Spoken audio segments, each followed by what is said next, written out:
listening to Smashing the Party. This is your host, Nate Bomberger.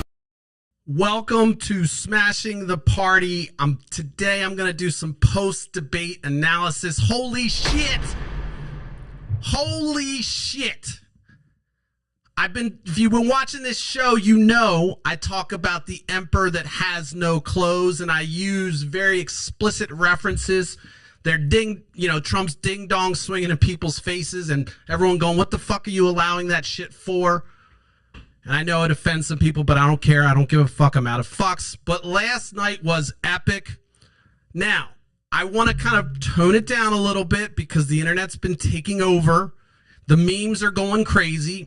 And I wanted to at least try to sound intelligent tonight. There's a little bit less rage, although I'll get into that. And I'm going to be a bipartisan slammer tonight. So if you're a conservative, hang on. I promise I'm going to get some real good jabs in on some iconic figures in the Democratic Party, as well as talk about the big thing, which is in my placard, as I like to call it, the debate the next day, the afterglow, or if you're a conservative, the hangover. I had my team, and I have a large team. I have one of the best teams ever that ever do live podcasts. I had them put together something today, and I'm going to talk about it. I'm going to get a little bit technical, perhaps, maybe try to sound intelligent, but most importantly, I want to kind of be a equal opportunity person and hit both sides and drive home the point of what does it matter? Does that fucking debate matter? Does it mean anything?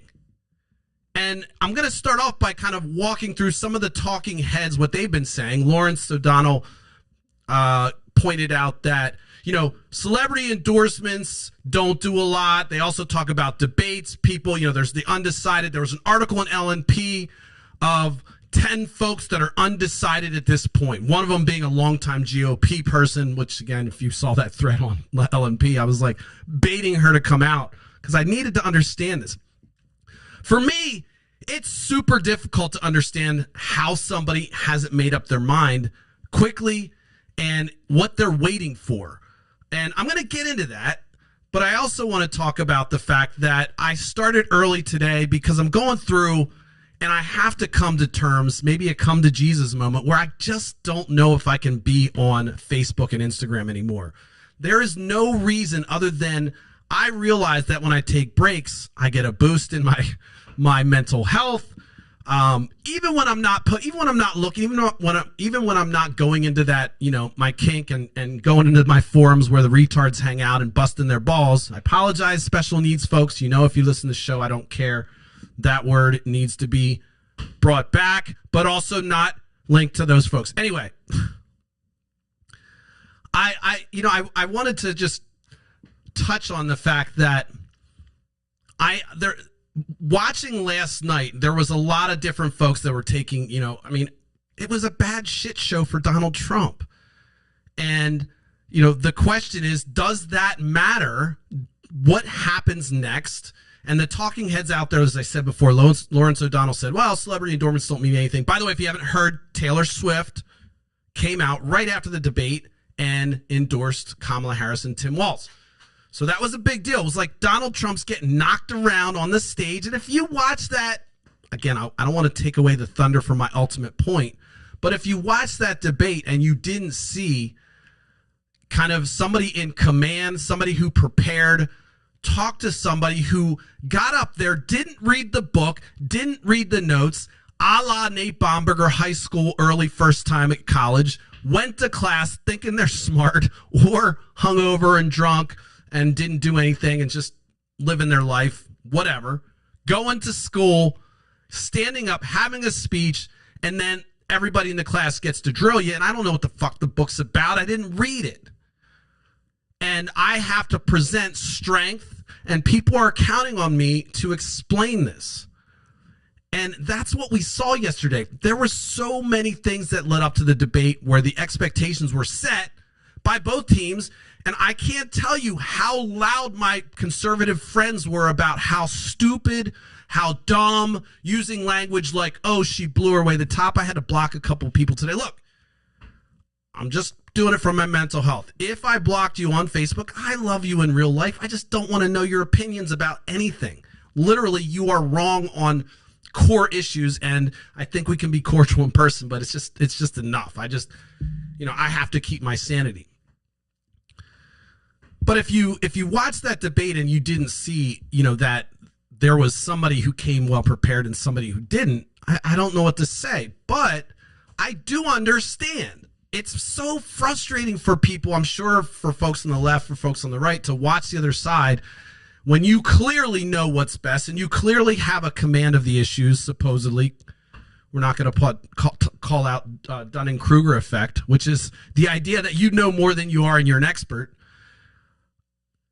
The idea that these folks, it's easy for me to go into my little forum of retards and go in there and bust balls, and I can kind of seem elitist because I'm coming in and I know what I'm talking about, or I think I do. Well, that feeling and that confidence, other folks on the side have the same thing. That righteous indignation that I have, they have the same thing. And it boggles my mind, obviously, because of the conflict between a core of the conservative base, these Christians who have become a loud voice in the Republican Party, simultaneously voting for somebody like Donald Trump and supporting him without cause when it conflicts with their religion. It's one of the things I want to get into. I'm going to get fancy and use a word called cognitive dissonance. It's kind of a subset of cognitive bias. And if those words are confusing you, all you got to remember is it means that somebody says, you know what? I believe so strongly in this, or I have been influenced in my life, or I grew up in this region of the world and I grew up in this culture, that when things come into me, everything I look at goes through a rose-colored lens or through whatever that lens is. That's a cognitive bias. You're filtering it through your understanding of your environment, and you're either allowing those things to seep into your brain and take them in, or because of that cognitive bias, you're saying, no, you know what? That's just not true. It doesn't matter. This is the fucked up thing. It doesn't matter if it's true or not.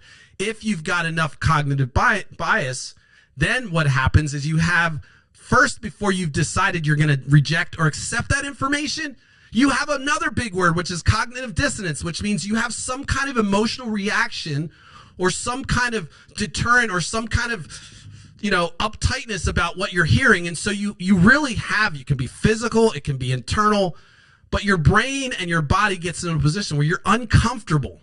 And these things make you uncomfortable. And hopefully, at least when you watch the show, at some point, you had some fucking uncomfortability. I'm not saying it has to be, you have to reject what I'm saying. Of course, I'd love you to accept everything I'm saying. But I want you to go through your motions and do your own research, because sometimes I bullshit and sometimes I use hyperbole, just like everyone else on these fucking things, right?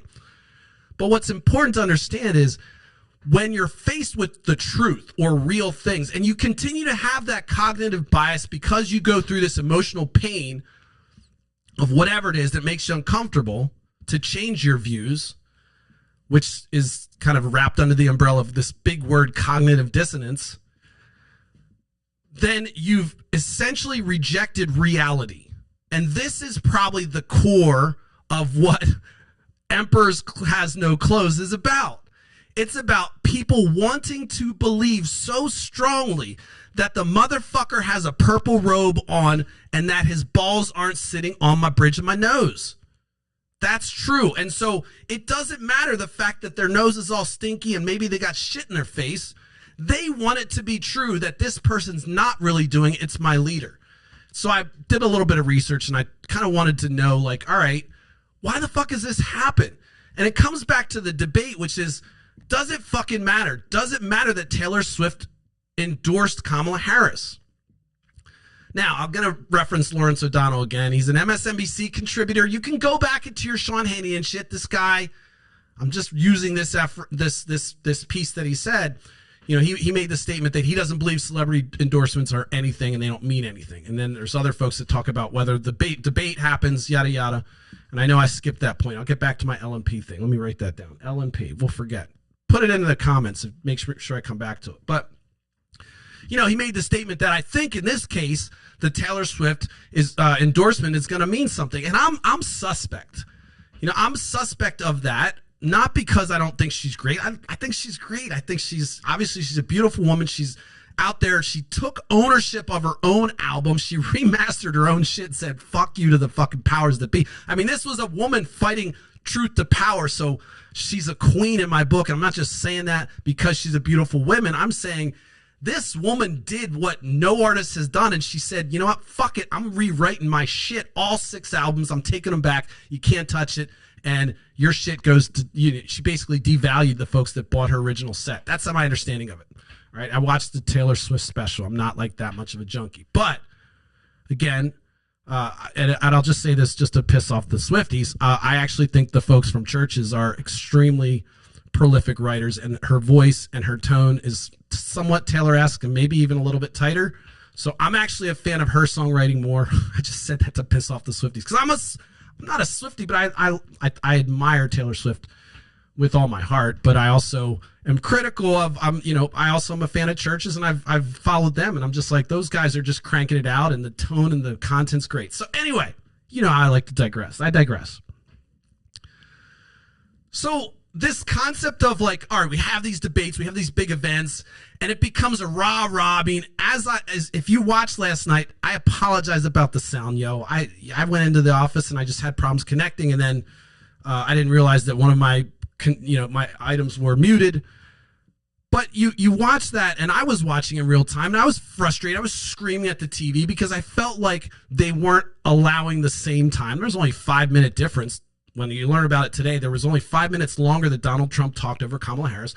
And the consensus is that the moderators did a fairly decent job. I didn't feel like that in real time. You can go back and watch the video if you can get through the part where I didn't have any sound. But, and that was me coming through cognitive bias. I wanted to see, I was looking for blood, if you will, and not real blood, virtual blood for all those people in case this ever goes viral. No violence. Virtually, I wanted her to systemically break down his ego in some fashion. And I had done a whole thing about my magical advice I might give Kamala. And I'm not kidding. It seems like they followed not my script, but there were significant things they did. They held things against him. They were brief. They used factual information. He went off on tangents. She didn't get ruffled. She was composed. All those things that we said we needed to do, she nailed it. Now, people say, well, she wasn't specific on something. Those are critiques that are valid, certainly. But a debate isn't necessarily about selling policy, truthfully. It's about who looks, sounds, and is convincing and essentially emotes something in somebody else to motivate them to get off their ass and vote in some cases, or in some cases it makes people and propels people away. So I walked this up to somebody today who I believe is kind of a feminist, and the dude's a political aficionado a little bit. He's like, I wouldn't watch that if I had to bite my arm off. And I was like, I get it. I've said that before about debates, but last night I had to watch, and obviously with the stream, I'm trying to help these folks get elected. But you watch that, and she nailed, the Republicans that set the bar so low. She beat those expectations. So I'm thinking during the stream, I'm like, it was okay. I was happy. Of course, it was great watching Donald Trump ramble incoherently, because that is what he does. He doesn't ever say anything. We've covered that. But again, I went home energized and certainly excited, but certainly not as excited I was today when I woke up today. And I didn't choose violence today. I was essentially choosing to say, well, you know what? After that rant I gave last night, perhaps I might delete it. But I'm not going to choose violence. I'm going to walk in positive. So I start flipping through my phone, while I'm taking a dump like everybody else is. Stop acting like you don't watch the toilet while you're taking a dump. I know that's horrible. And I'm a power dumper. I'm just going to say that.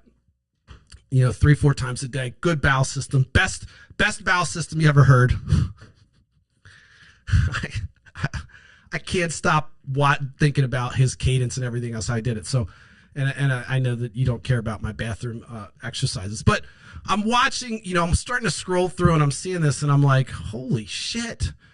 The consensus is that he got crushed, And of course, the meme generation factory on the left has been cranking it out. And if you don't know what a meme is, or you're fucking living in a cave, this is the new way to transfer and pass on information quickly. It's almost like this meta Twitter, if you will, with pictures and words and everything else.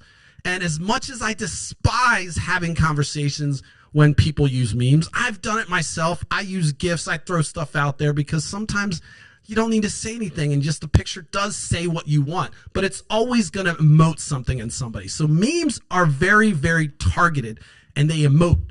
And the Democratic Party just cranked them out. There was no shortage of content coming from Donald Trump. There was no shortage of content coming from Kamala Harris and her facial expressions.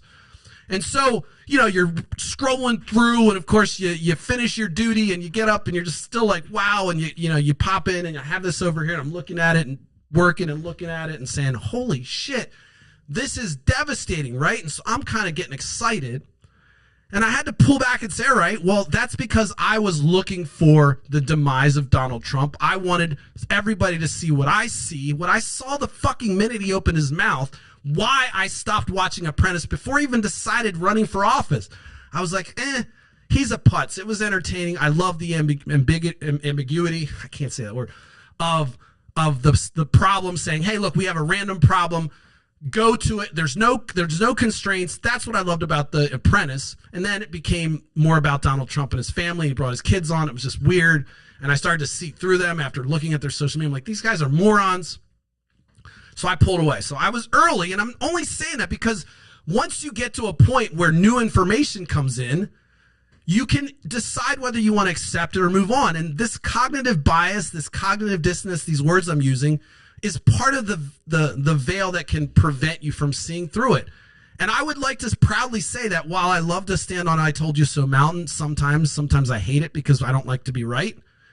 I try to stick to the truth, even in my brain. It's a frustrating thing for people I've worked with. It's a frustrating thing for people that I have a relationship with. I'm a joker. I'm a funny guy. Sometimes people might think and say, and maybe they say I'm the funniest ever.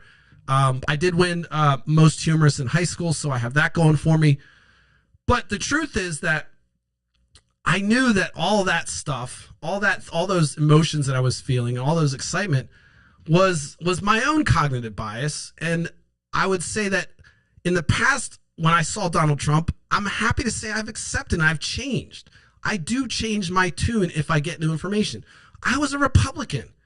I changed. Of course, I love seeing Obama look like me and had a funny name. And it was like, fucking, let's do this. Of course, there's some representative identity, confirmation there. But I was like, I just started opening my eyes to policy. I'm like, what the fuck have I been supporting? And so I changed my mind. And it's not easy to change your mind, especially when you have, you live in an area where it's very conservative. Family, friends are very conservative. As you know, I'm not very excited about the policy positions many people in my sphere take. I still have to see them at Christmas and shit like that. And again, all good people, right? There's good people on both sides, apparently, somebody once said.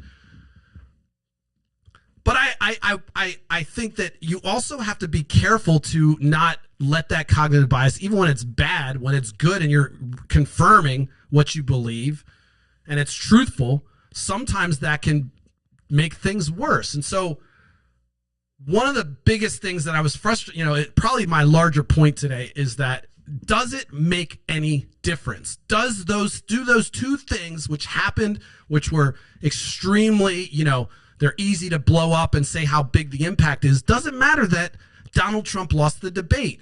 And the interesting thing about all the memes and all the stuff that you dive in, you fucking put your boots on, you fucking wade into the shitstorm, swampy, conservative bubble, and you realize nothing has changed. Nothing's changed.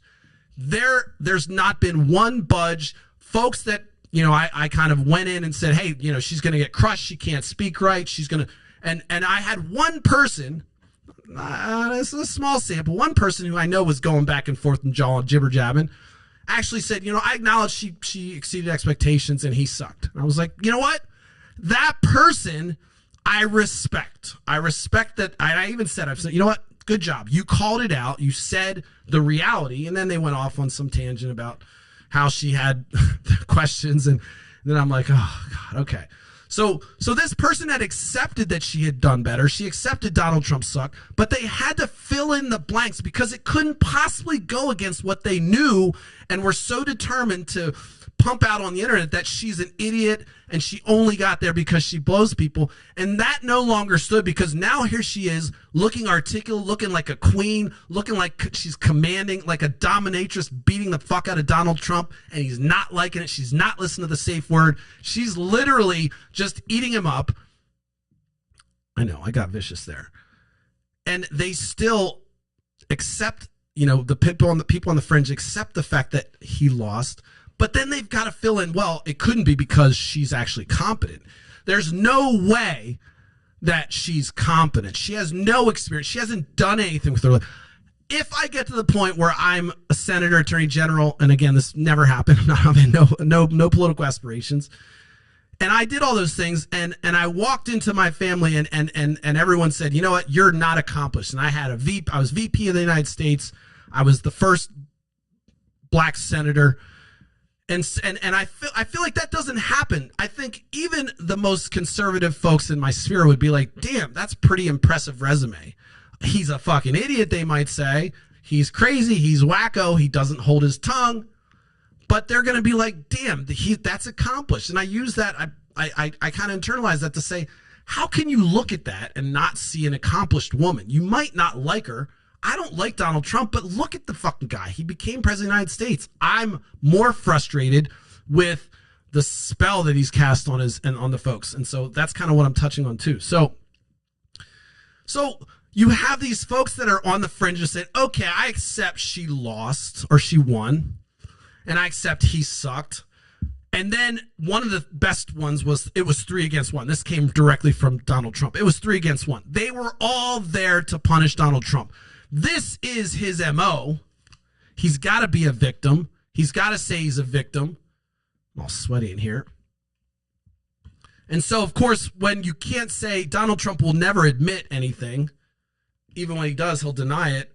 He basically comes to the point and says, you know what? Well, yeah, it was the best debate I ever had, and especially because it was 3-on-1. So he knows he's got to lie to himself. Remember, he's a little baby in there. He's a little toddler, maybe a 7 or 8 year old boy, maybe at the most, probably whatever third graders are, maybe 10. And he's 10 years old with a lot of, privilege, just riding around with a lot of just bad practices, taking money from folks, doing all that shit. He's always gotten his way. He doesn't know how to take a no for an answer. Obviously, that's been documented. These glasses are useless. Let me just pause this because I don't care. Look, I'm still going to go fire. Don't worry.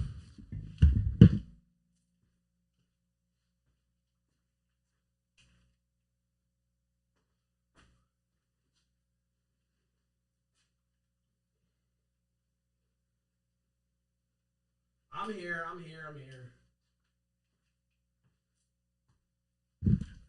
All right, now I can see. All right, sorry about that. So, he's a toddler. He's not going to admit anything. And so you have him kind of filling in the gaps of why he lost while simultaneously saying it was the best debater. He had set the bar so high, by the way. He was posting on his True Social network about how he's the best political debater ever in political history. He's probably got people pumping him up right before.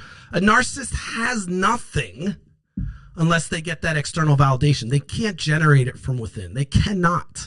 They need to be validated by other people. It's just the way they operate. It's a broken soul, and they can be fixed, but most of the time they don't have the introspection to do the work. And this is Donald Trump, who's 78. There's no work. He's not going to say, all right, you know what, 78 years, it hasn't worked for him. I mean, it's fucking worked brilliantly for him. So there's no changing.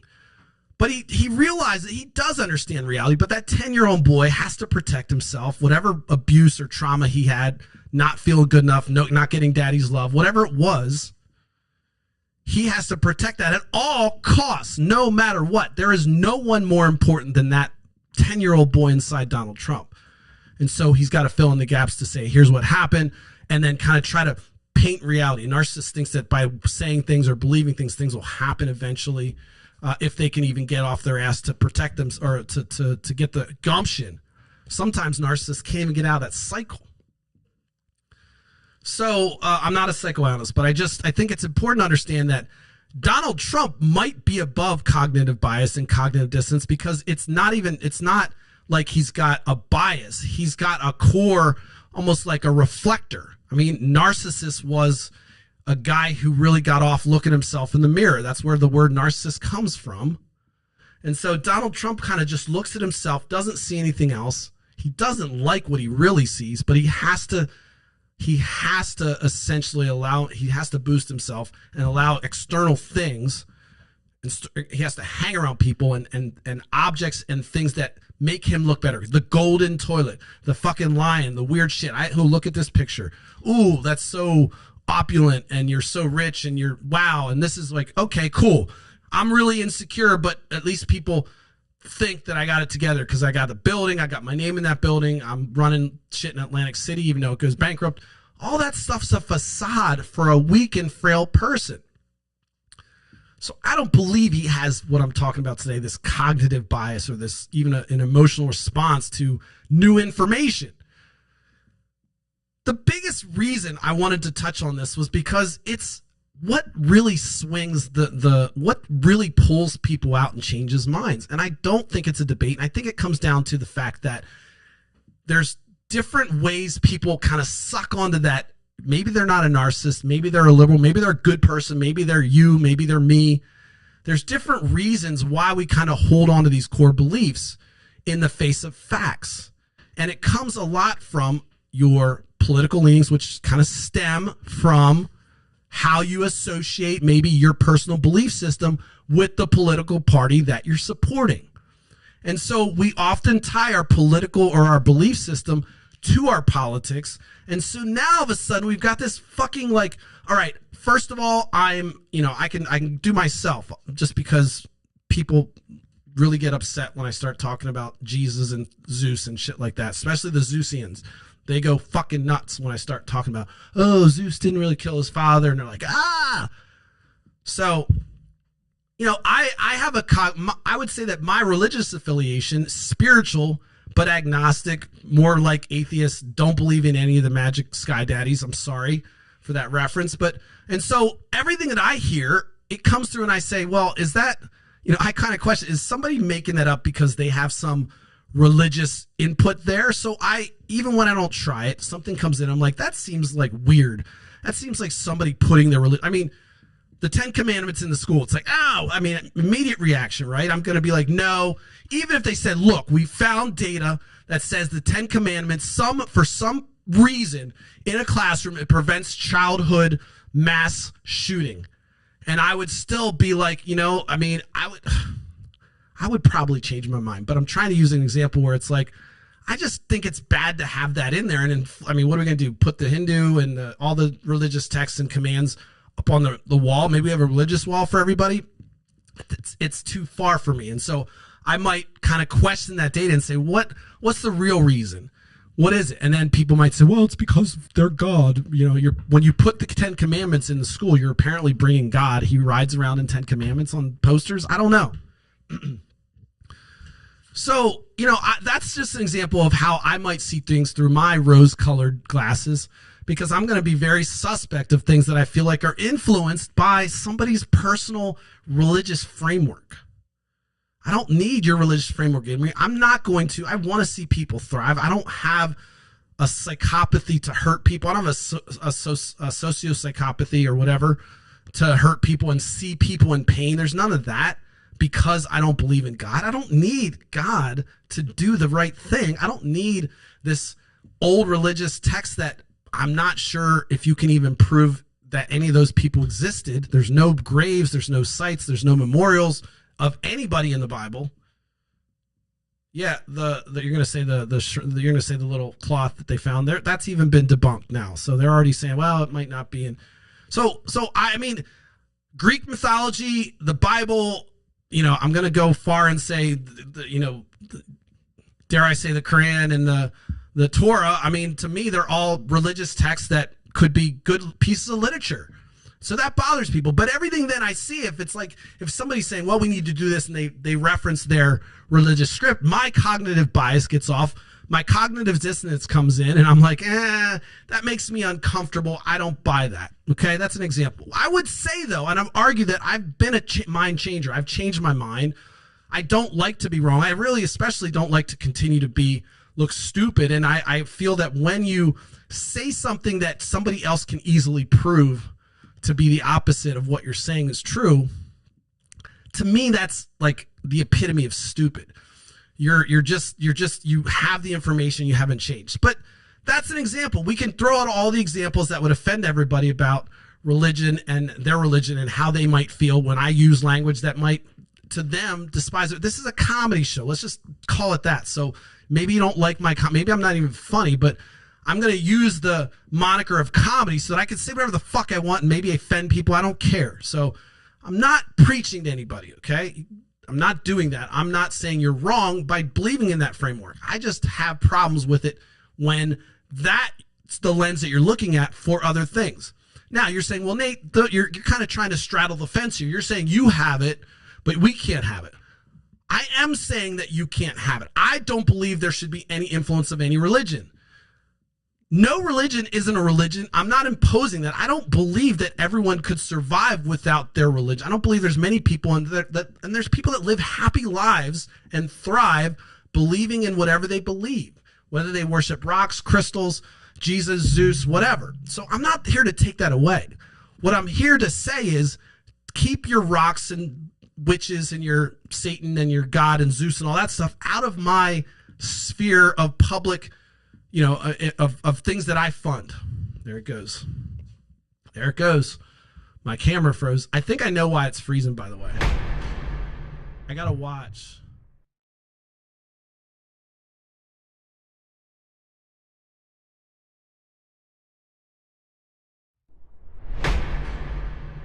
There's a little feature on the Mac that you can actually do emojis now when you have a camera hooked up.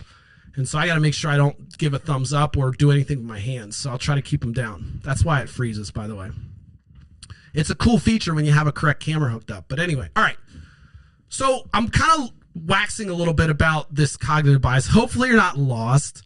I started this out by saying post-debate analysis, but I needed to define this and talk about it because it really comes to the core of what does this mean? All this excitement, all the memes, all the people that I block that I know in real life because I'm like, fuck you, you're cool, fuck you. All that shit, what's it mean? By doing what I did, I didn't create any friends. I didn't make people say, oh, wow, Nate blocked me. I'm going to vote for that. But I had to do it for my mental health. But what does it mean when people just see in a performance like Donald Trump and they see a performance by Kamala Harris and they won't change their mind? If you thought Kamala Harris was an idiot and then you watch that and you still think she's an idiot and you don't think Donald Trump's an idiot, well, I mean, to me, why is that? And it comes down to the fact that there are, and this is not just me making it up, there's a different reason for why people cling to those things. And a lot of times it's religion, and then there's a basis for your political affiliation. Sometimes, depending on your archetype, if you will, the type of personality or the way you grew up, you may have a higher respect for authority figures. You may believe in sanctity. So you think things need to be pure, and so you're going to impose that will on marriage and how things should be, and you're very stuck in that. Maybe no religion influences. You just think, look, a man is a man and a woman is a woman. There's only two genders, and you're saying dumb shit like that.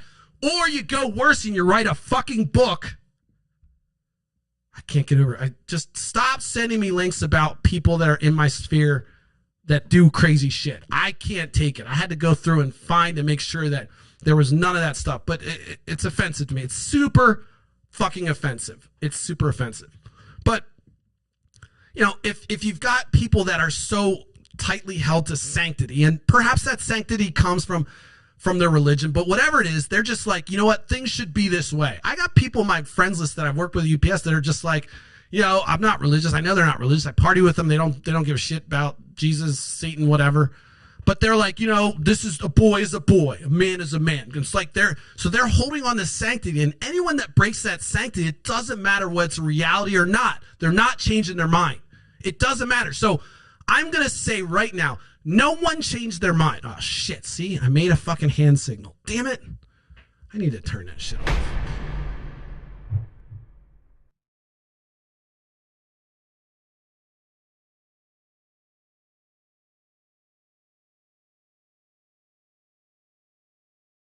On top of, let me see if I can turn it off. I don't know if I can. Whatever. All right. I think that's the reason. But anyway. So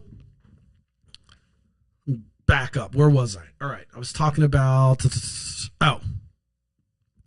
so it doesn't matter whether you get new information and you're going through that filter, the new information it's not going to process, because I hold sanctity, or I hold religion, or I hold authority, and I believe in fairness, or I believe in justice, and that's not just. No matter what, it might be the right thing to do, but it's not just. And I don't know how those two things coincide. Again, you might know where my bias comes from. I like I like fairness. I believe in that. I don't believe in, meritocracy is fine. If you do good, you get things, but I'm just not a fan of doing it at the expense of somebody else. I've said this. If you look at the symbol at the bottom, there's a yellow behind it. My neighbor created it. The golden rule. The fist is representing America, the colors, but the golden rule is behind it. That's it. That's my core principle. And people are like, well, as long as you're not doing things that hurt anybody, yeah, the golden rule, it's unbreakable. Do unto others as you want. Now, if you're a sadist, then maybe you got problems, but those are psychological issues where you don't necessarily want to, beat somebody unless they said they want it, right? If they want it, I mean, I'm getting into weird shit, but I'm saying that was one of the things where when people were having this argument, I'm like, so that would be, if you're pulling somebody and not consenting, you've already broken the golden rule. You've broken it. So consensual things, people that want to do things that maybe I think are dangerous that I would never do and take somebody else along, but that person wants to do, okay, fine. Golden rule just covers it all. It's unbreakable. If you got a use case that breaks it, send it to me, because I know you'll be wrong. Golden rule is the fundamental kind of value system that I base everything else on. I don't want someone else to go through homelessness. I don't even want somebody else to go through some of the pain I have to go through in setting up a podcast. Like, I would give them everything to say, hey, look, here's what you need to do. Don't worry about shit. I don't want somebody to go, oh, you have to go through the pain I went through to get your live stream up. No, you got to pay me, but I'll help you. I'll help you get your shit up. So, again, this cognitive bias, I'm trying to tie it back to the debate and all the hoopla and all the excitement. Liberals are like, yeah, we won. Me too. And Republicans are like, it sucked. It was unfair and blah, blah, blah.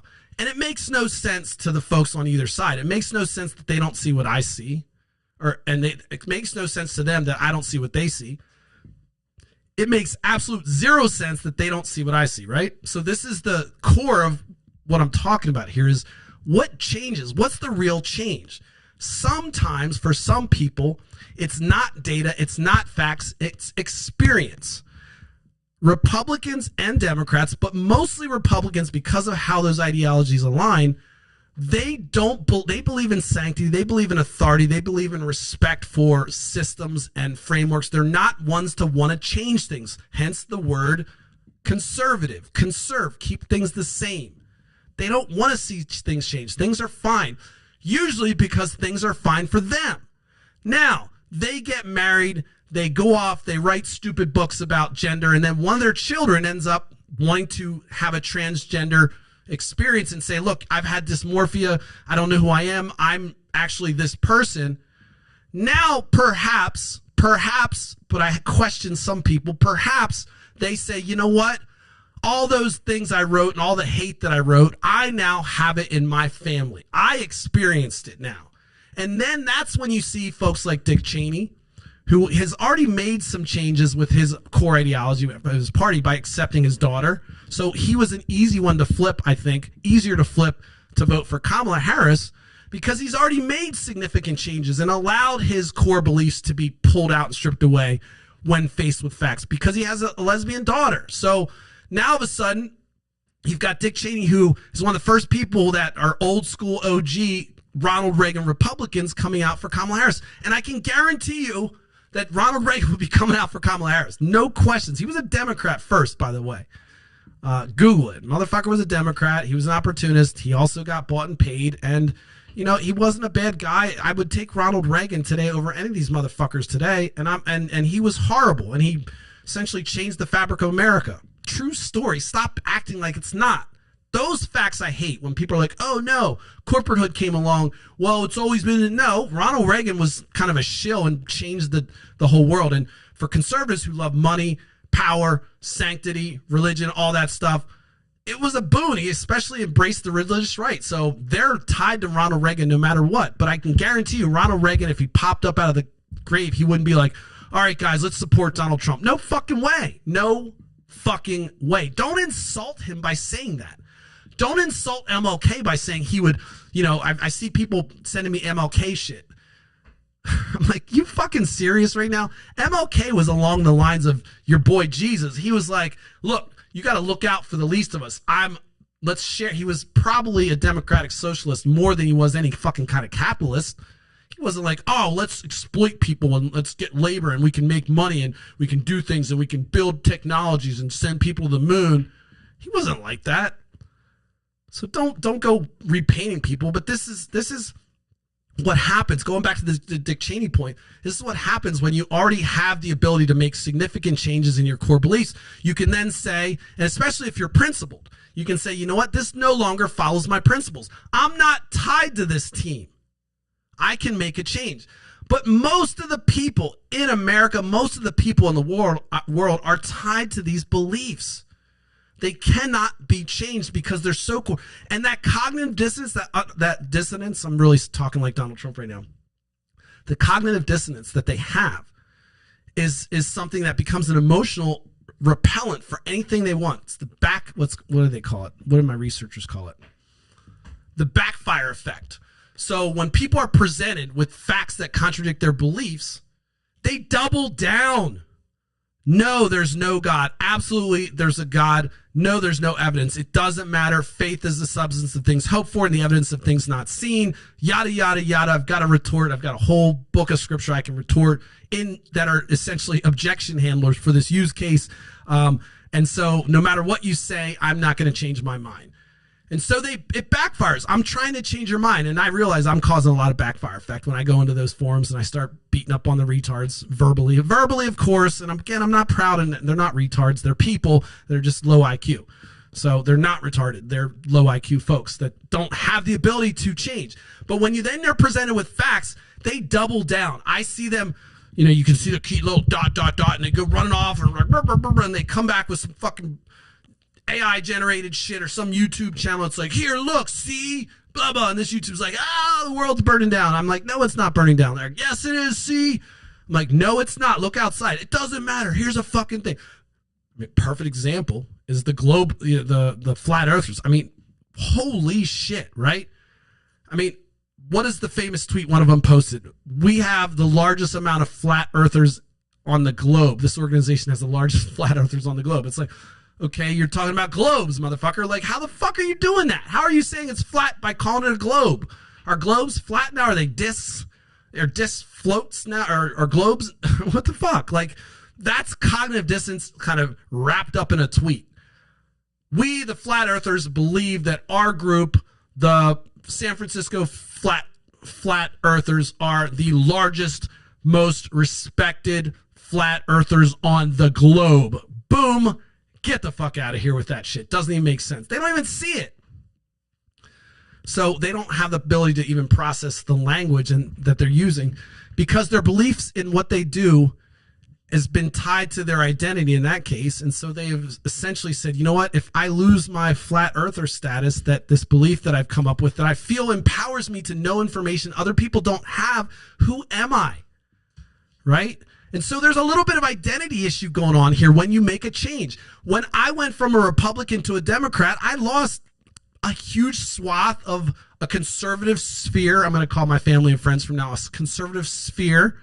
A lot of people were like, oh, fuck, I lost them probably when I was back doing partying and doing drugs and running around chasing women and all that shit, right? I probably lost him then, but hey, get your life together, get it straight. Oh no, he's become a Democrat. And the backlash was fucking nasty from people that said they love me, lived with me, all kinds of shit. Nasty, nasty shit. Manipulative, controlling, weird shit. But I was like, fuck this, it doesn't matter. You've been telling me the sky is fucking red, and I now open my eyes and it's blue, and it, you know, of course you can get resentment. And you got to watch that. And I've had to go to therapy to deal with that kind of shit. Personal issue, but true story.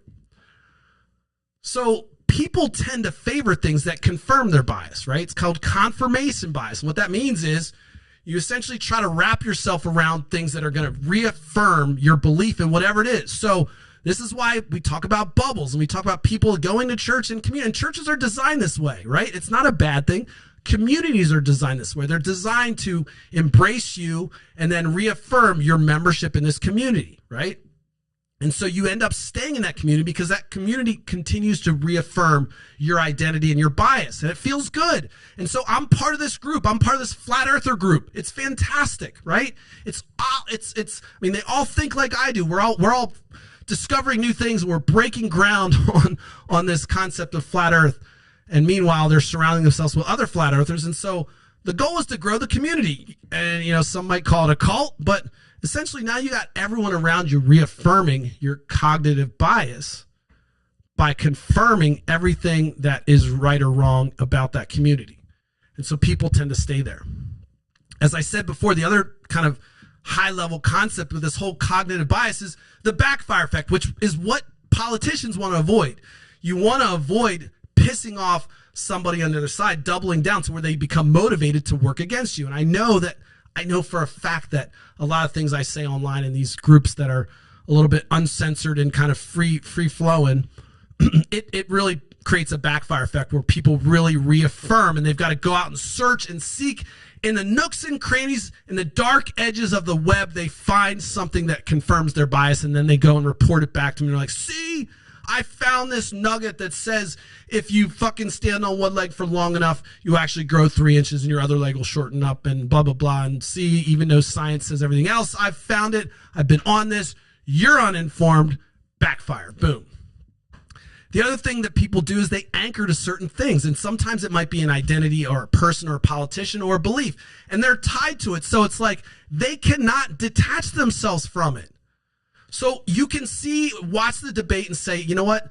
Kamala Harris is a moron. I don't like her. Donald Trump's a moron. And each person on either side is going to say, I can't leave that. Wait, she's not a moron. I'm tied to it. Fuck that. Backfire. I'm doubling down. They're making excuses, fill in the gap. It was the magic earrings. No shit.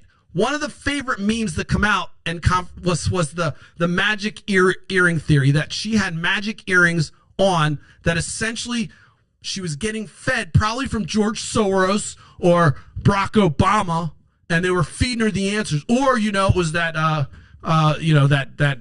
woman from CNN. It was CNN. They were feeding her answers.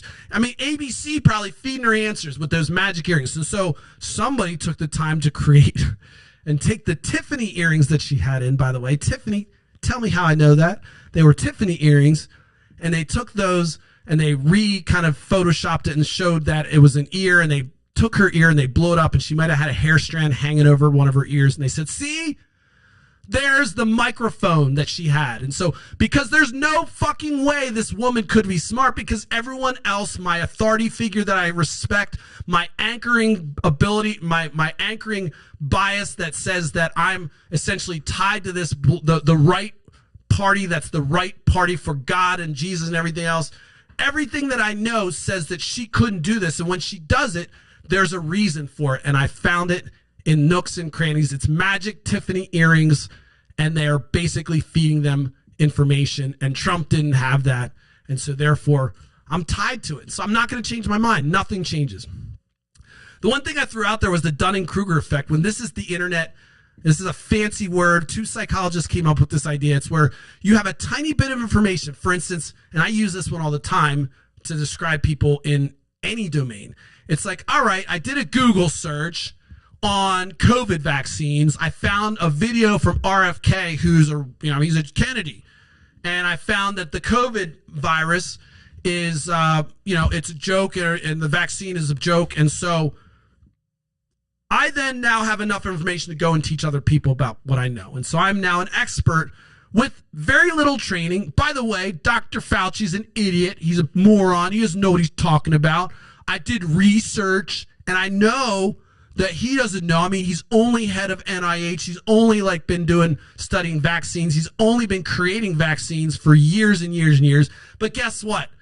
Dunning-Kruger effect says I'm a fucking expert. And so it's funny, some new issue will come out, and all of a sudden you got somebody that's an expert on vaccines, then they become an expert in infrastructure, then they become an expert in budgets, and certainly an expert in tariffs, an expert in anything. And it takes 2 Google searches, and then you're an expert, okay?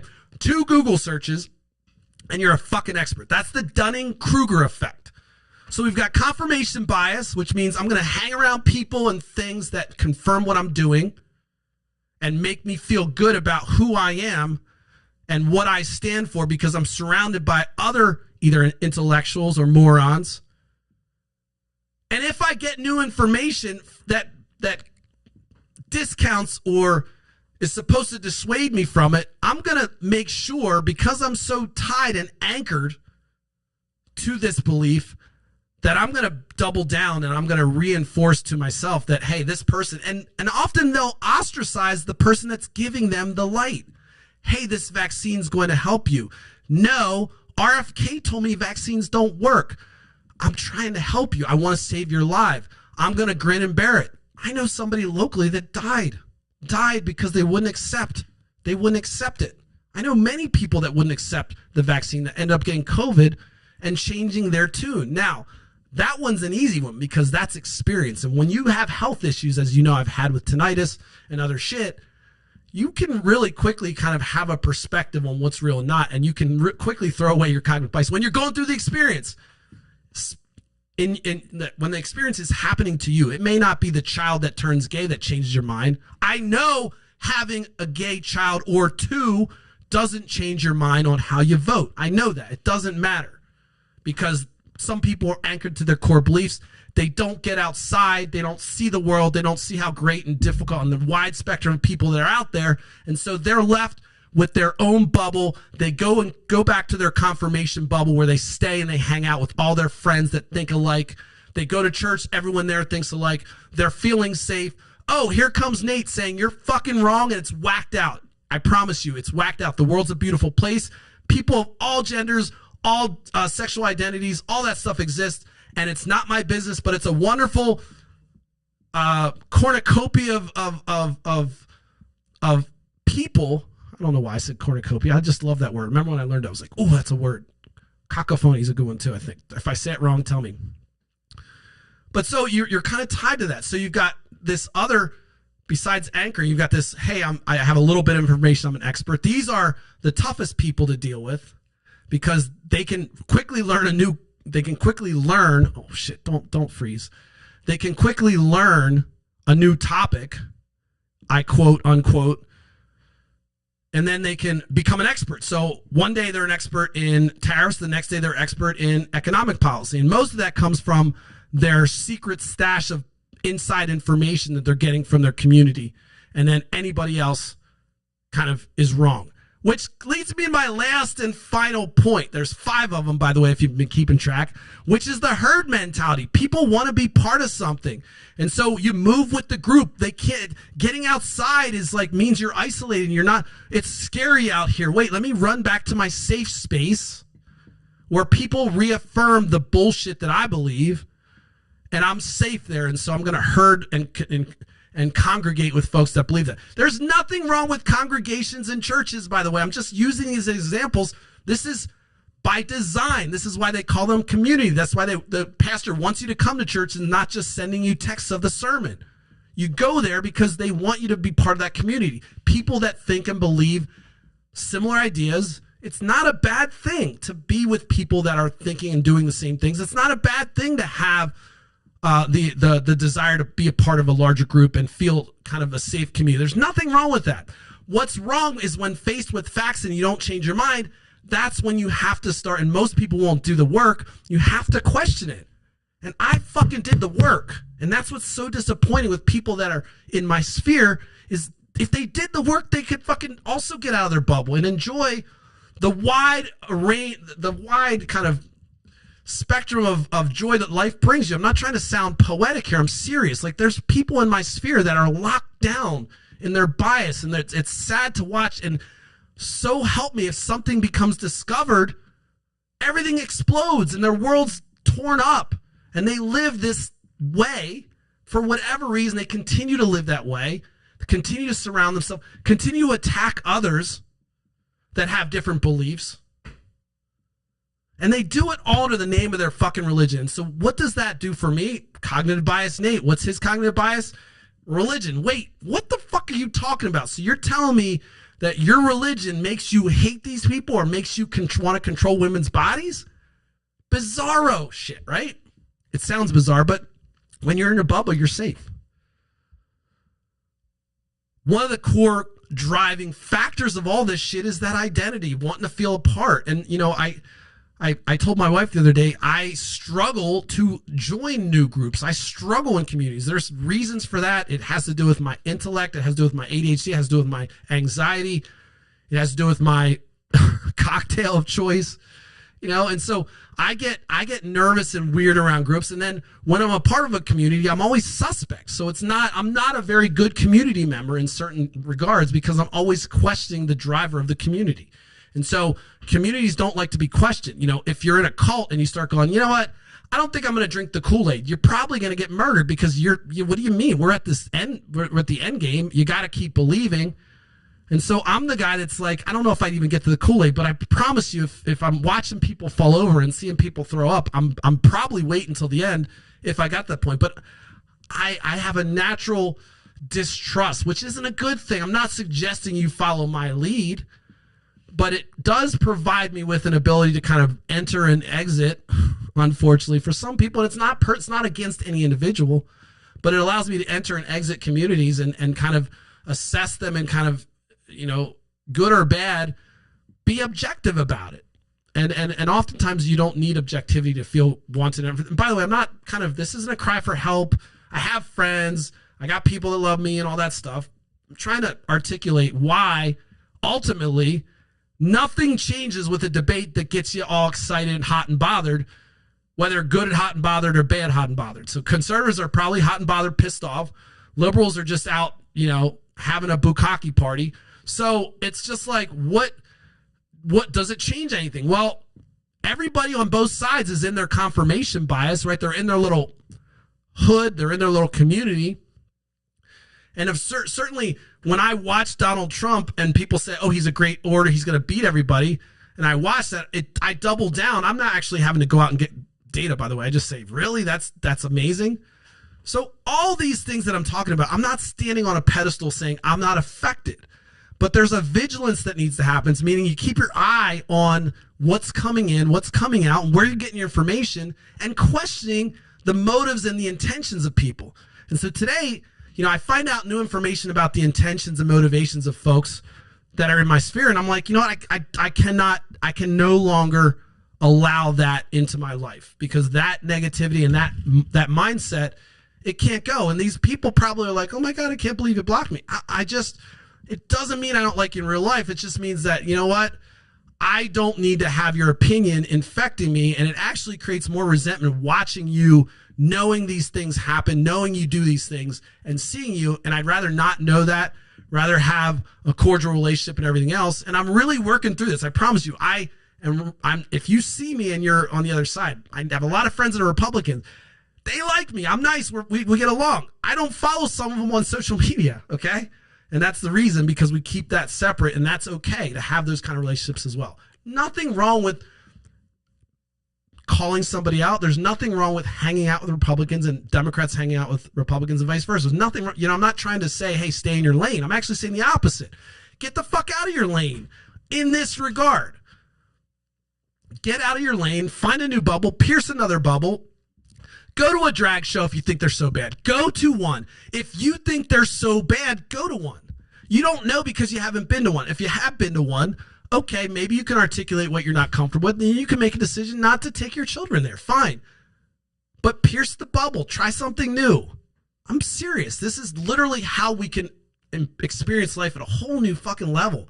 If you're sitting there in your house, not going anywhere, locked down, afraid to fly, afraid to do this, sitting on a pile of cash doing nothing, what the fuck? How is that?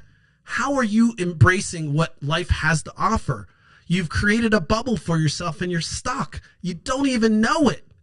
You don't even know it. And so I think one of the advantages of having kind of an objective point of view all the time, while also embracing and wanting people to thrive and wanting people to experience things that are good and wanting people not to go through pain, is it gives you life. I mean, this is what life is about. It's not necessarily about gaining.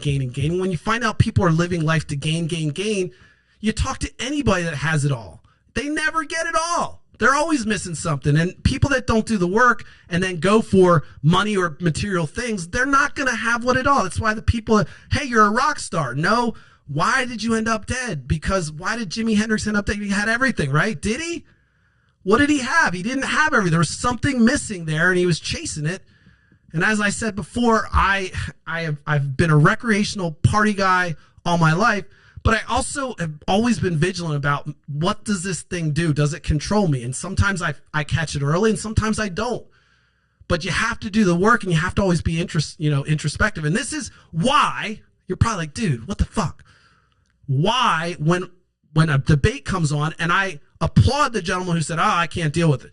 Because he's like, yeah, my mind's made up. Perhaps his mind's made up this way or that way, but he's like, that's not going to change, and I don't need to see, there's no Schadenfreude for me watching Donald Trump get eviscerated. I don't give a fuck about him. So I'm not hammering this gentleman for saying that, by the way. I'm just saying that oftentimes there's a lot of people, especially after an event like this, that believe that everything's going to be fine or everything's going to be horrible. They're stuck in their bubble.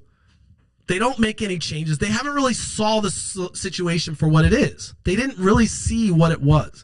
So one thing that I would say liberals are having problems with that they don't even know is you're watching Kamala Harris and you're saying she's not specific. You can argue that she wasn't specific enough. You can totally make a good, cogent argument about, hey, look, you're part of this administration. How are you going to do anything different than this administration? And so if you don't feel that she answers that question, in many cases she kind of hazed or kind of hedged her bet. She didn't haze the bet. She hedged her bet, and so she kind of didn't want to paint herself in a corner. That's a politician. That's what they do. I'm not saying it's okay, but you can argue that she wasn't specific enough. If you've been living in a cave and you haven't known that her policies are on a website and you haven't done any research, of course you can make the argument somehow. And I'm not saying it, but it is plausible that in the debate she didn't answer questions the way she should have. She could have said yes or no and moved on. Politicians rarely say yes or no. They usually kind of hem and haw and filibuster and then get to the point. And we can all say the memes are out about what Donald Trump did, and you can say, well, that was just bombastic awesomeness. He was like dominant. Actually saw one talking head talk about how he dominated her. She won stylistically, content-wise, and everything else, but it was about governance, and he dominated. I'm like, wow, that was a take. So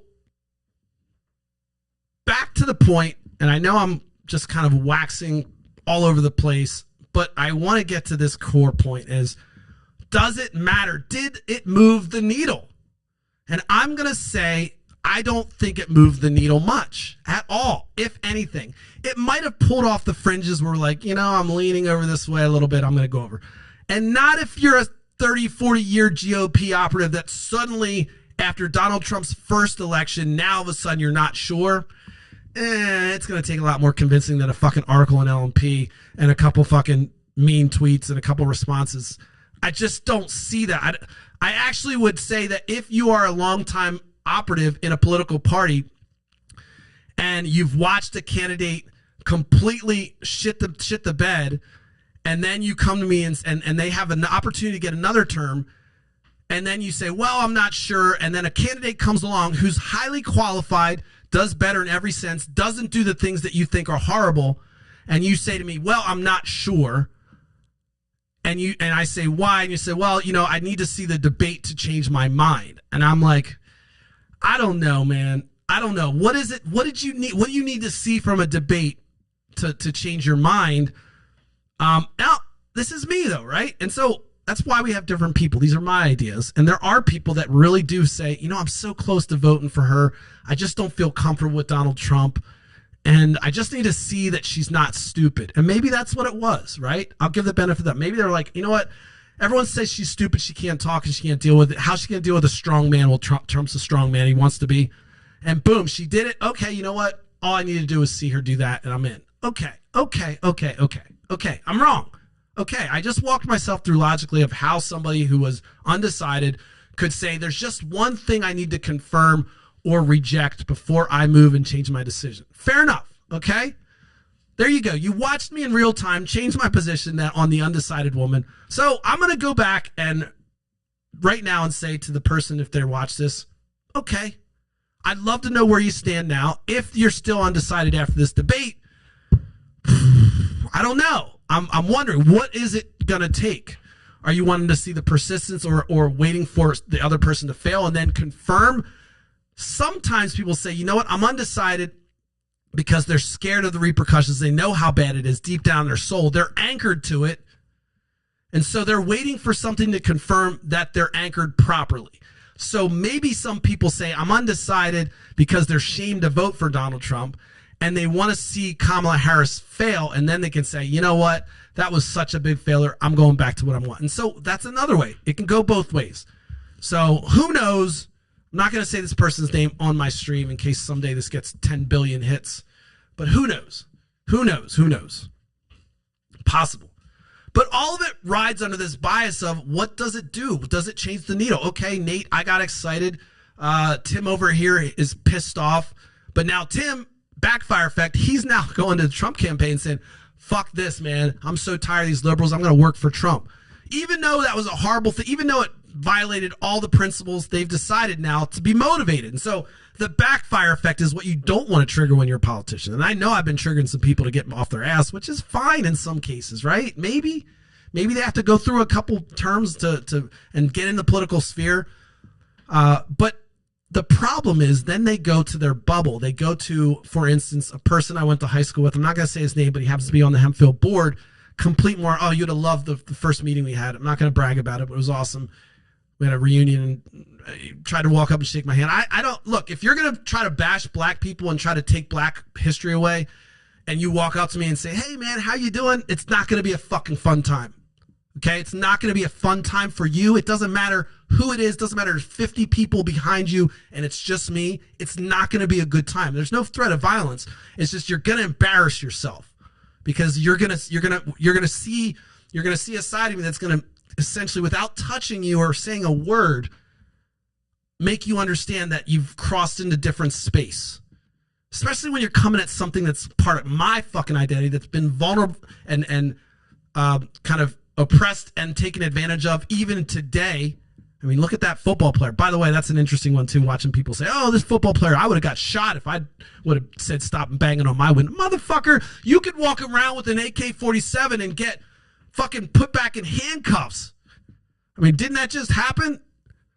Do you think a black guy can do that? Fuck no. I'm not saying I want black people to go out and shoot things up and test this theory, by the way. Let's fucking be on point right now. So the big drop, which I wanted to say, which is a perfect example of Democrats, and this is a huge Democratic person, progressive. I raged when I saw this, but when that last debate happened and you had Democrats saying everything's fine, I'm going to call out John Fetterman, who I held in high esteem. This motherfucking Thanos, my boy Thanos, Pennsylvania senator.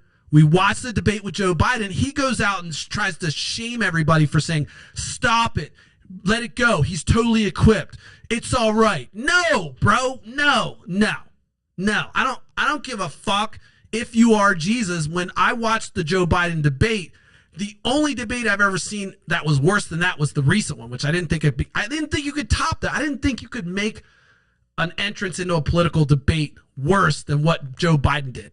And watching Democrats run around and act like everything's fine, including John Fetterman, which, again, the handshake with Netanyahu, the photo op with Netanyahu reminds me of the Lloyd Smucker photo op with Donald Trump where he's cheesing in the fucking vehicle.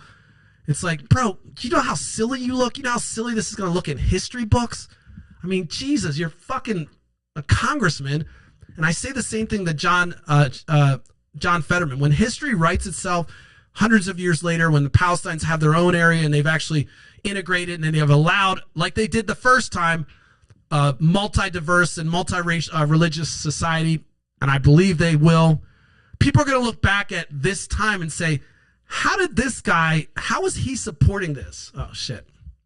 Where's my camera? I must have got my hand in the camera. Damn it. Sorry, guys.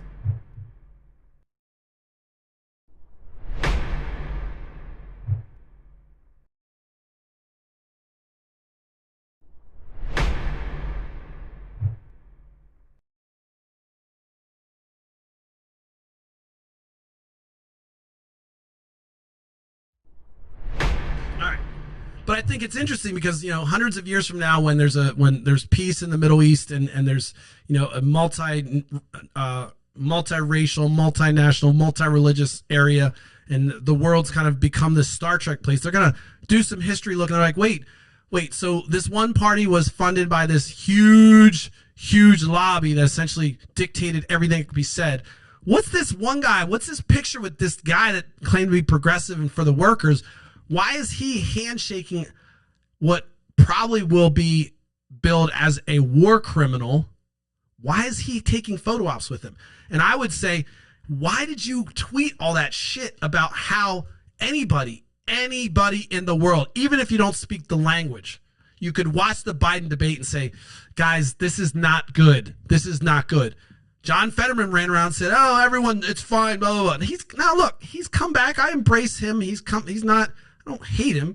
I told you I'd give an example of a prominent Democrat who tried to gaslight me, personally, I felt, tried to gaslight me and say, oh, Nate, what you saw wasn't real.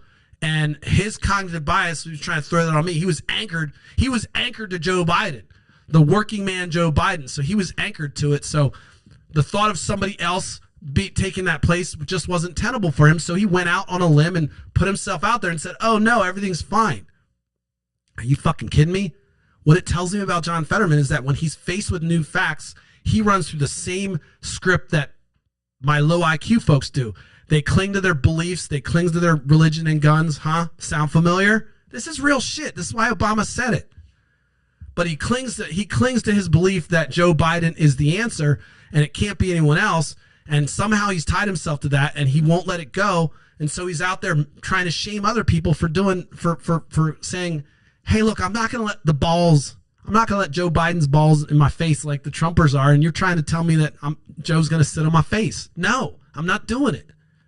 So that's an example of not a Republican and a local PA, Pennsylvania Senator, John Fetterman, who tried to gaslight me personally by saying, no, stop bitching and moaning, everything's fine. And by the way, I'm going over to do hand jobs with Netanyahu, and I'm okay with that. No. So there you go. There's some fucking fodder. I don't care how it's used, but it was shameful, and it's just as shameful when it happens on the other side. You've got a whole call. Now, I will vote for John Fetterman because I don't think there's another candidate coming up that's in a Democrat, and I'm supporting him. I've never sent him money, but I support him as a Democrat, but I'm going to make sure to criticize. This is why I'm not fun in parties. That's why I'm not fun, because everyone's having fun at the party. And, Stickler, man, I'm going to date myself. Some motherfucker gets up and starts dancing, acting stupid. I might say, that's weird, man. That's really bizarre. And people are like, what, dude, you're such a party pooper. Just get along. Just shut your mouth. I'm not that guy. I'm fucking calling it out. And they're going to be like, yeah, I know that the local Democrats think that I would be a wild card as a candidate, and I would be a wild card. There's no fucking way I'm going to just go along with the fucking flow. I wish we had a strong independent. I would be very progressive, but I would definitely not attach myself to either party. Right now, the Democrats are the only fucking viable solution right now, and that's an umbrella effect because of the trickling down effect of Donald Trump. In closing, I'm not going to close yet, but I'm just going to try to wrap up some of the points that I'm talking about. What I was getting at largely is that not much is going to change unless you get out and vote. And depending on where you're sitting, you may or may not be inflated or deflated. Damn, that camera just fucking hates me, doesn't it? You guys gotta fucking tell me. This is just so frustrating. Let me just see if I can see, you guys can hear me still, which I noticed that was interesting. But this camera going off is so weird. I'm not going to try to fix it. Don't try to fix a demo while you're doing the demo. By the way, if you're in computer science or you're a software engineer, first rule of thumb, don't try something new when you're in the demo. Let's just talk about, let me just kind of put a little bit of structure into what I talked about today. Confirmation bias, cognitive dissonance. You know, everyone gets excited and they see it through their own lens. The cognitive bias is the umbrella. The cognitive dissonance is the emotional response and the rejection or acceptance, mostly rejection, or the emotional, the physical or emotional response or rejection of or declining of some new information. And then that can backfire. So we've got confirmation bias. We've got backfire effect, whereas people are faced with new facts, they just double down. Then you've got the anchor, which says, you know what, this is part of me. I mean, I'm so tied to my job that if I lose my job, who am I? Who the fuck am I if I don't have my job? It's called anchoring bias. In that case, that's identity. But you're anchoring yourself. You're tying yourself, putting an anvil around your ankle to this belief. And when that belief is challenged, or when that issue is challenged, you can't move, and you're not taking that. You're not detaching. And then you got the internet gangster, which some like to call me. I actually have a shirt. This is the internet gangster, the internet philosopher that can look up subject, become an expert in 3 seconds, and then retort or repeat or mimic. And now all of a sudden they're standing on a mountain saying, yeah, I know everything about Dr. Fauci, despite the fact that he has 35, 40 years in vaccine creation. He's wrong. I did the research. Here's a YouTube. Deal with it, motherfucker. These people we know. We see them all day. We see no matter what the topic is. All of a sudden, this is the best. All of a sudden, you see men that are experts in fucking women's healthcare. It's the weirdest thing. They're like, oh, and I love this one TikTok. This lady's like, do you guys really want to know about women's healthcare and discharge? And started using all these terms that were like, oh, it would make guys cringe, right? None of that makes me cringe, by the way. I'll just say, I don't give a fuck about women. That's part of their thing. That's part of that's how their body works. So, but I certainly am not going to act like I know everything about women's health. But you see these people online going, well, to be exact, there's the 8-month abortions and blah, blah, blah. And it's like, really? You're like, how the fuck did you get this? How are you OB-GYN guy? in 2 hours? Yesterday, you were Dr. Fauci expert, and today you're OB-GYN? OB-GYN? I'm sorry. I know I fucked that up. See, I don't know anything about women's health. I said mental health. That is not a double entendre or a trick. I promise. But I try to stay away from those issues of getting specific and say, I have a strong feeling that it's way out of my league and I just don't understand it.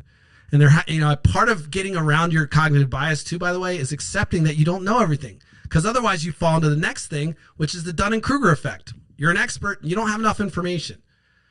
And the largest challenge, besides the religious bias and everything else, and depending on when you're born, what ties you or gives you that cognitive bias or a cognitive dissonance and makes you reject facts and reality is wanting to be a part of something, wanting to feel a sense of community. I can tell you right now, that was why the Obama campaign grabbed me by my balls and brought me into it.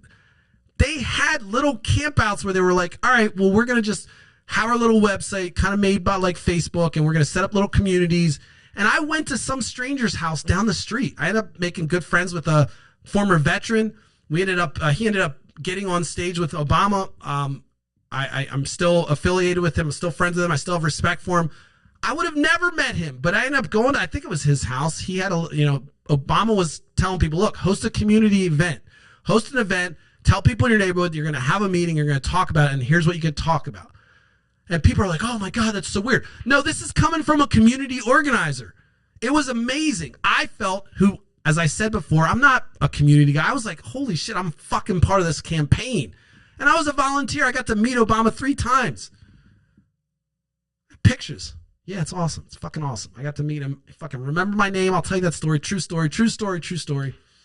But So I mean, it just wrapped me right. I was like, wow, this is great. You know, I'm not really fun guy unless maybe there's an alcohol or maybe I'm telling jokes or, you know, have to be on point. But man, feels good. These people that I don't know, all different shapes, sizes. Wow, that guy's got a funny, oh, wow, that's a guy, girl. Or I don't know what it is, but this is back then. I remember, like, I didn't know anything about trans folks, but I wasn't thinking about that. I'm just like, this is fucking awesome. This is great.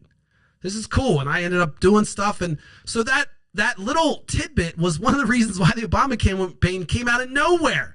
The ground game was exceptional because Obama took his community organizing, which was ostracize and minimize, and built the whole framework on it. And now look at the motherfucker. Badass fucking motherfucker. Barack Hussein Obama. Damn, I love that shit.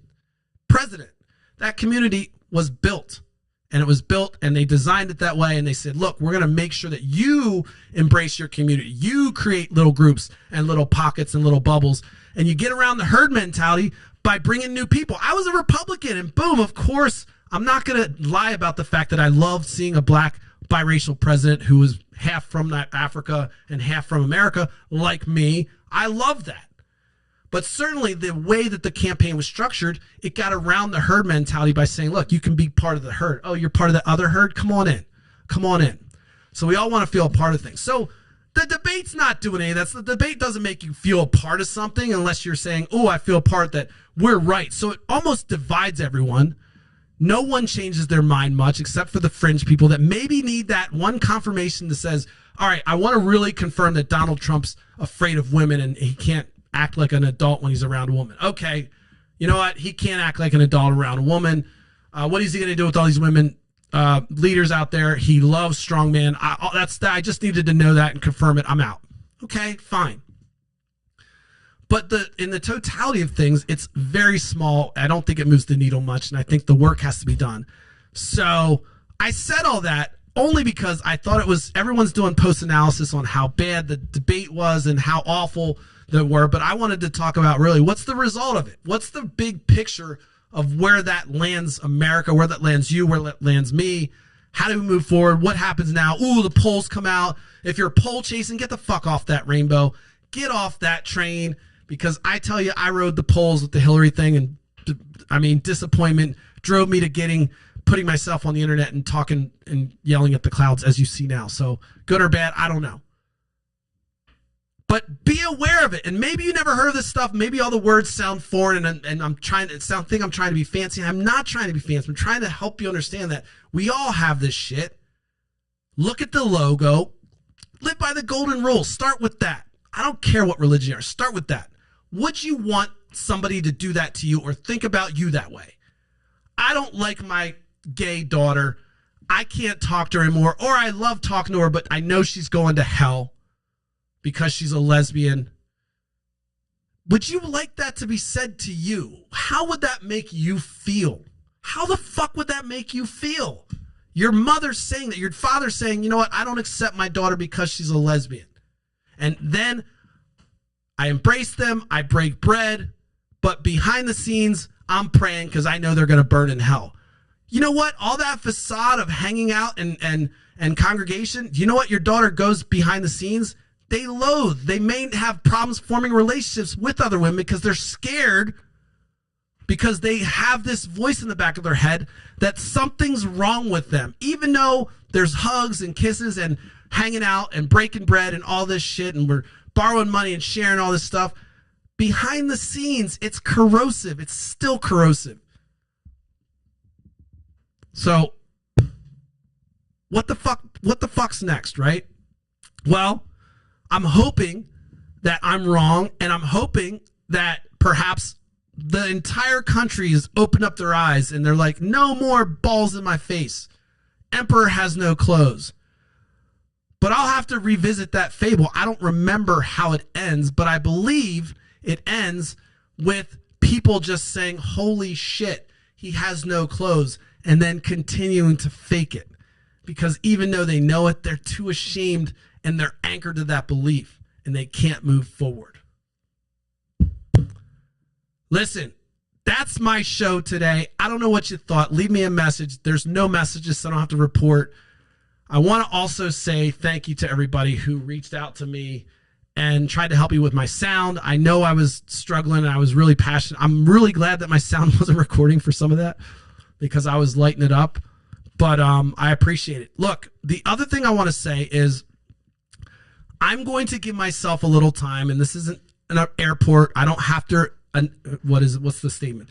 This isn't an airport. I don't have to announce my departure. But I'm going to make an announcement about my departure from Meta and Facebook at some point in the near future. What that's going to mean is it's going to force you to, if you enjoy or if you get annoyed or if you just like rage content or if you like sometimes learning from a person that puts together little skits and ideas together and tries to present something with no corporate backing, no other agenda other than to get shit off my chest, you're going to have to follow me on YouTube or TikTok at some point. So I'm making that transition. There is only, I told you that I want to do this for the rest of my life. And I found that if I'm going to do that, I need to detach from the social platforms at some point. It could be possible that post-political season, Facebook turns into a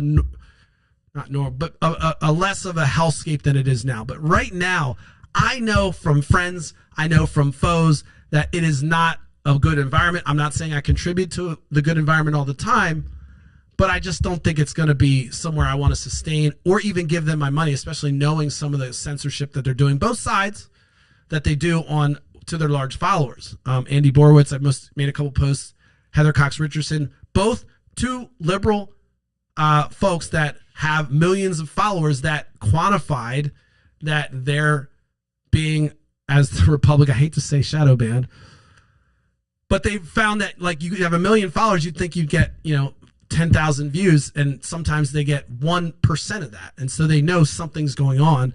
And then followers will report to them, hey, look, I don't see your feed in my feed. I can tell you this happens to my friends. There's friends that you look like a creep, but something will come into your feed. You like it or you see it to support them. And it's old. I don't get your shit in my feed. Some people don't get all my stuff in my feed. I know there's a setting where you can change it, but that's just weird, okay? If you're following somebody you don't want to hear from, you can turn off notifications, sure. But at least put it out there and at least give them the option. Send it to all my followers. Why are you putting it? I get that you have to put a priority and there's an algorithm because there's a queue and everyone can't be at the top. We get all that. It's not overcomplicated though. I know you think it is, but what we see instead is they've monetized the network connections, and so they have to control the knob sometimes when you don't necessarily want to. And they've done it to conservatives, rightfully. Not rightfully. Look at that fucking screen again. Anyway, all right. So confirmation bias, backfire effect, anchoring bias, which means tying yourself to it. Dunning-Kruger means you think you're an expert after 2 Google searches.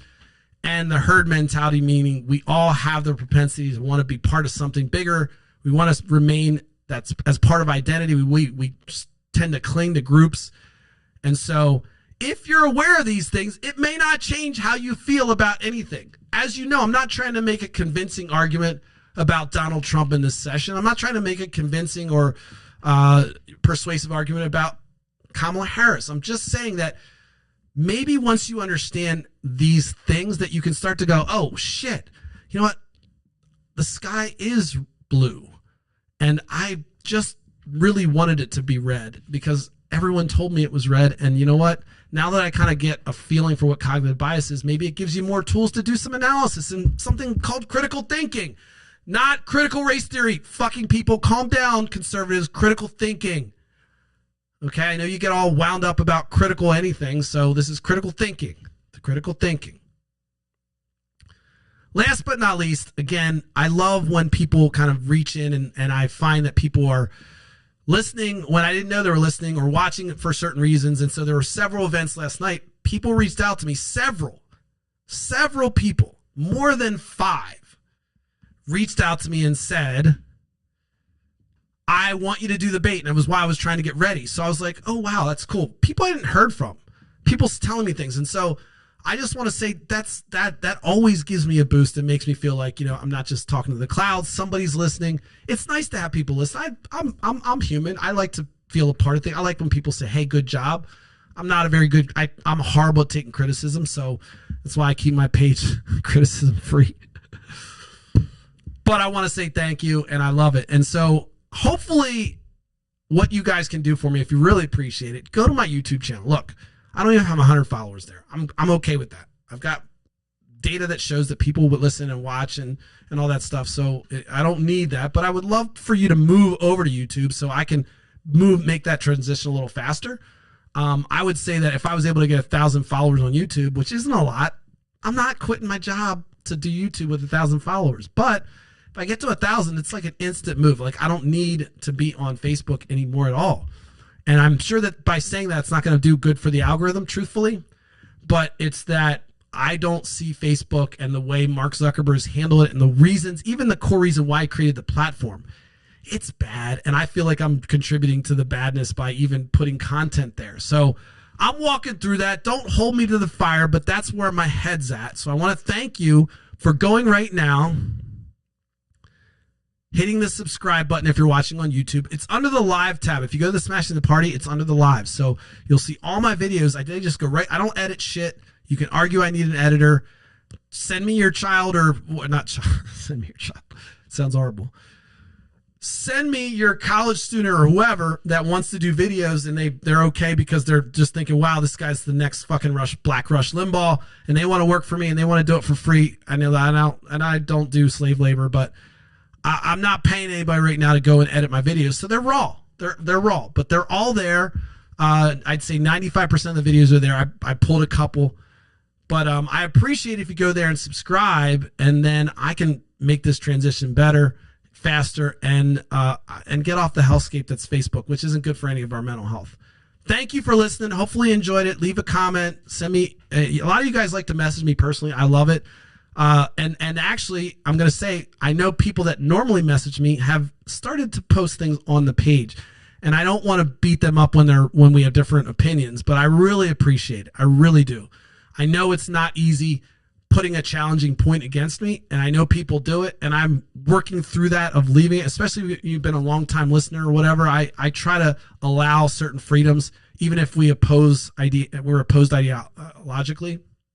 So, but messaging my inbox does not do anything for the page. It doesn't do anything for my reach. And I understand if you're like, I don't want to fucking deal with Facebook's algorithm, then go to the YouTube and give it a like. That actually is the best thing. If you go to the YouTube and give it a like, that's like 10 likes on Facebook. So that's all I got to say. You guys have been with me. Thanks for dealing with the sound problem. Hopefully you enjoyed tonight's show. I'll be back tomorrow at 10:30 p.m. Eastern Standard Time. Nothing but love for all my people, especially those faithful followers.